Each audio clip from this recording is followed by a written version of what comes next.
which is a fungus, and we're going to be seeing more reactivation of difficult to treat funguses with these immunocompromised patients. The fungus is typically thought to only affect immunocompromised patients, but we're just dealing with more immunocompromised patients all the time. And so funguses can be something that we're going to have to actively treat. And so some of the signs and symptoms, the obvious ones would be that itchy plaque, right? We all know that. Yeah. Plaque. Thrush Of the tongue, of course, but then maybe just immunocompromised. They can just present in the inguinal area, under the breast, under the arms, the more obese a patient is, you can just almost look at them and tell that they've got candida going on someplace. They tend to run a little high on sugar. Fungus loves sugar. I tell people, they go, why is it growing there? And I'm like, well, if you put a piece of wet bread in the cupboard, it's going to grow mold on it. So if you're dark, warm, and wet, you're going to grow mold. So right. I've actually found out that a couple of my patients in urgent care have had diabetes due to their candida. The opposite way around? Or diabetes due to their candida? Yeah, they come in with a bad candida infection, and then we start to talking and then figure out that they in fact have diabetes. Oh, yeah. Undiagnosed. Yeah. Right. Yeah, it can be as obvious as observation. You can see it. You don't really need testing for it, but you can do obviously the KOH prep to confirm that, which we can now do in our office. Yeah, we can actually look at it under the microscope and take pictures. That's fine. So we just had a case where the KOH came back negative. However, the story was very good. The thrush appears very classic, and it was right after antibiotics too. So we're treating it clinically. But do you guys know much about? I think it's lichen planus that can kind of show up as well on the autoimmune and things like that. Genital area in general too. Yeah, that can be really a rough treatment. The problem with treatments with all this stuff is that the more similar your system is to the invading organism, the more difficult it is to kill.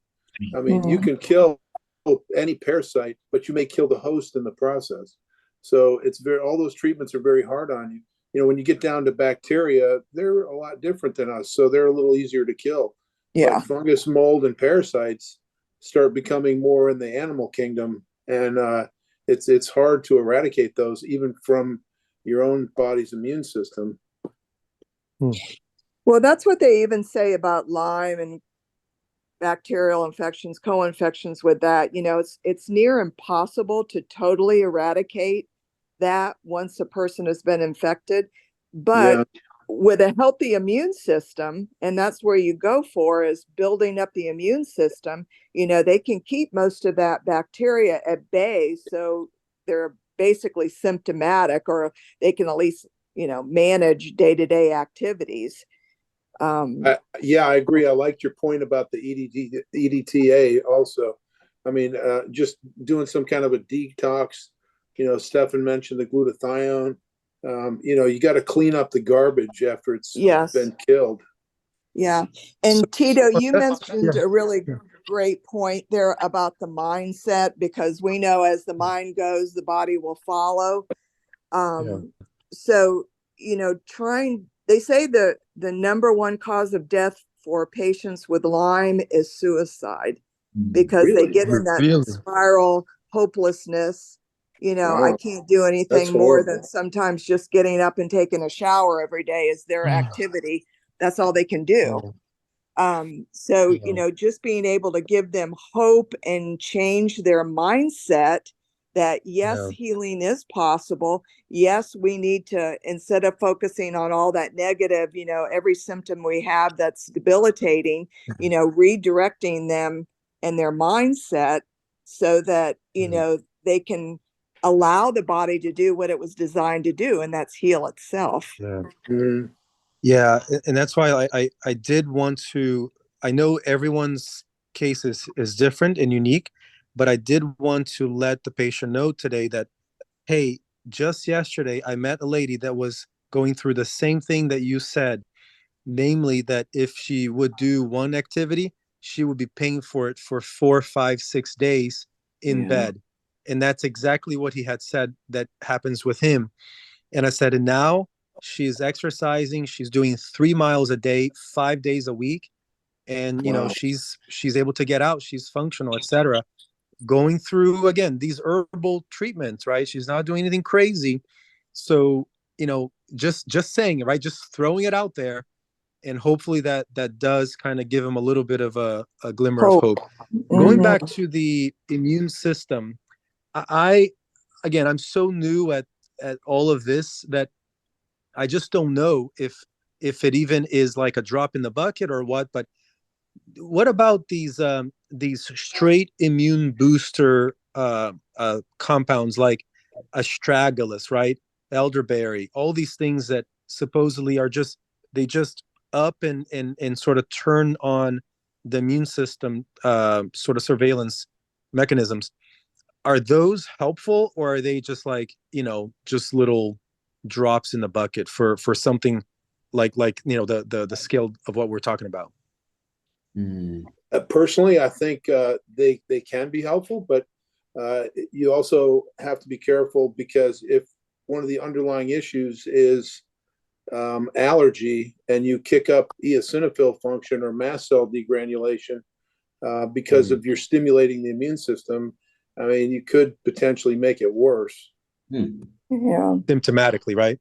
Right. Yeah, you just have more eosinophilic type reactions. Yeah. I haven't found any one supplement or even medication that does it all. It's just and the dilemma is, you know, you see somebody for the first time, you have to develop trust with them. You know, my typical patient, before I would get them, had been to 7 or 8 different doctors before seeing me. So they're already, you know, they're skeptical, they're suspicious. They're hope. They don't have any hope, and, you know, they're ready to be shut down again by somebody that says, you know, I can't do anything to help you. So if you start throwing out some of these rogue, you know, supplements or whatever that are just a pebble in the pond type of thing, you're going to lose them. You know, you got to hit them hard with something that at least they can. And by hard, I don't mean make them hers, you know, where they feel miserable. That's not the goal. You know, you got to do whatever it is gently and slowly, but you got to give them something that they can say, you know, gosh, okay, I slept last night. You know, I'm feeling better. Yeah, I had 5 hours of sleep in a row. You know, that's, you know, I did something positive.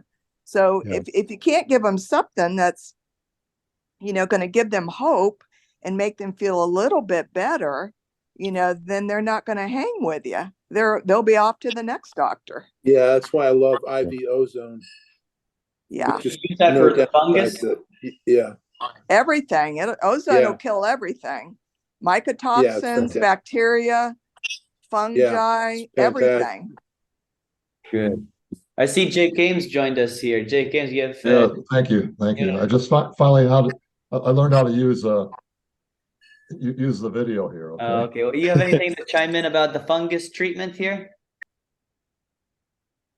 Well, a lot of you guys don't like Sporanox, but I do. We just talked about Sporanox. Yeah, we just talked about it. It's good. Yeah, no, it's good. I just joined in. You like that for the fungus? Good. I like that. I like 100 milligrams 2 BID. I do everything else what you guys are doing, but the Sporanox has always worked for me. Yeah, I'm about to take it myself. I tell you what, I've got a jock itch, and this stuff is so bad. I've had it now for like half a year.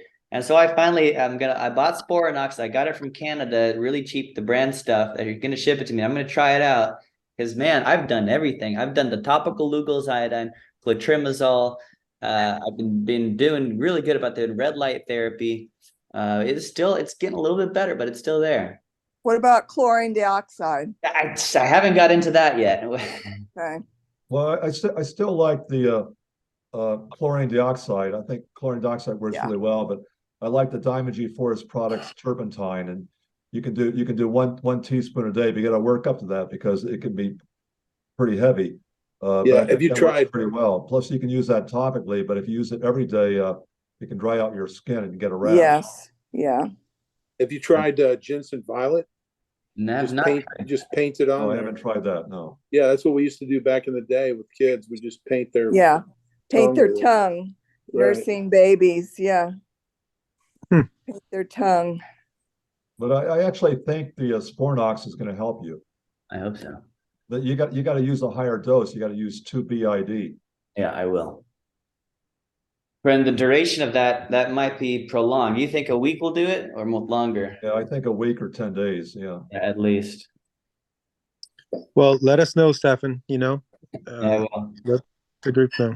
No picture necessary. Just a testimony.